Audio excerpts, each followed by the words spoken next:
I'm doing non-Euclidean geometry. So, the overview. Today we're going to talk about the history behind it, like we always do. And then I'm going to explain the difference between actual Euclidean. And then we're going to have a video and a small activity. And then we'll get into Einstein's general theory of relativity. And then I'll close that up. So first, the history behind it. So these four guys, Gauss, Lobachevsky, Bolyai, and Riemann are the four that are associated with the discovery of it.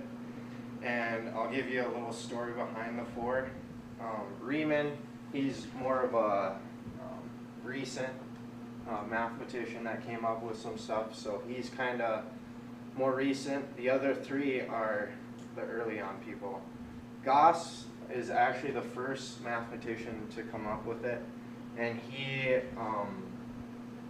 came up with a way to find Euclid's fifth postulate to be false. So that's what he was proving. But during his time when he found it to be false, he came up with proofs and theories and things like that. But he did not tell the public because they were so obsessed with Euclid being basically a god at the time. So he kind of hid his findings. And then later on, Bolyai kind of copied what Gauss did, and he studied what he did. And he actually publicized a book in, I believe, 1832. And Gauss read his book and found it, like everything Bolyai did, to be kind of what he did. So he's like, that's all my stuff, you took it from me. Well, so they kind of got in an argument. And then Lobachevsky, he's a Russian, and he was actually over in Russia, and he came up with ways to find the fifth postulate to be false. And he also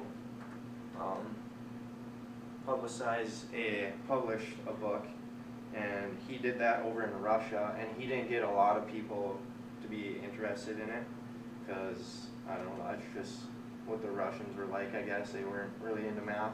So he got it translated over to German and French to get a bigger reaction and to let more people know. And Euclid's fifth postulate states, given a straight line and a point not on that line, in their plane, only one straight line through the point exists that never intersects the original line. And you'll see this explanation, it'll be explained a little better by the video I'm about to show.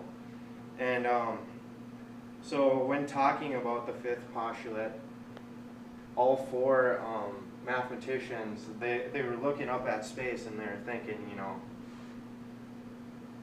there's going to be curved lines, and then they're probably not going to meet. So they looked at the three-dimensional side of things and the curvature of lines, and that's kind of where they started and how they wanted to prove the fifth postulate wrong. So that's the history. Now I'm going to get into the difference between Euclidean and non-Euclidean. So Euclidean is commonly taught in high school courses. I'm sure a lot of you guys dealt with it. Most of your courses were dealing with stuff like that. And then the actual kind of definition, which I found on a website, is a study of flat space. So it's 2D.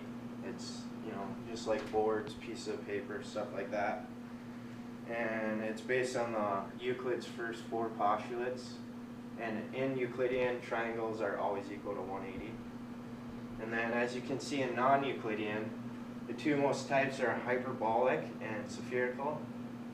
And over in the picture in the left there's a hyperbolic triangle, and then there's Euclidean. And as you can see, the Euclidean one adds up to 180, and this is going to be less than 180, as you can see on all three angles. And then I already explained the other 2 points there. So we'll get into the video here. While you're watching it, I want you to answer and look at question 4 in the handout. So I'll give you a brief second to read that, and then I'll start the video.